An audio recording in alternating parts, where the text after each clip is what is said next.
Special পুডিংটি করার জন্য আমি রুম টেম্পারেচারে রাখা 12টি ডিম নিয়েছি। ডিমগুলোকে ফেটে ছেঁকে নিব যাতে করে কোনো ক্লক না থাকে। অ্যান্ড আমি আলাদা করেছি এগুলো, দেখতেই পাচ্ছেন। এবার আমি কনডেন্স মিল্ক নিব 1/2 কাপ পরিমাণ, ইভাপোরেটেড মিল্ক নিব। টোটাল 12টি ডিমের জন্য আমি টোটাল 6 কাপ দুধ নিব। সো যেহেতু 1/2 কাপ কনডেন্স মিল্কের পরে আমি এখানে 1.5 কাপ ইভাপোরেটেড মিল্ক নিয়েছি, বাকিটা আমি কিন্তু হুইপড ক্রিম নেব।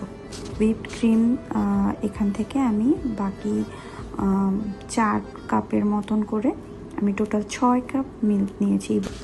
3 ধরনের মিল্কটা নেওয়ার কারণে কিন্তু আলাদা স্বাদ আসবে। এবং এবার বড় পাত্রে আমি দুটোকে মিক্স করে নিব। এই মিক্স করার পার্টটা আমার অনেক প্রিয়। এই মিক্সিংয়ের পরে আমি দেখতে পাবেন যে আমি ক্যারামেল করছি। ক্যারামেল করতে হবে। দেন দুটি পাত্রে আমি ঢেলে বেকে দিয়ে দিয়েছি। কিছু সময় পরে আমি উঠালাম।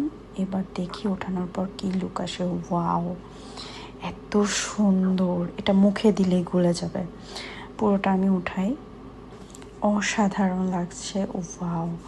এবং পরের যে পুডিংটা, এটাও গিয়ে খুব সুন্দর কালার এসছে।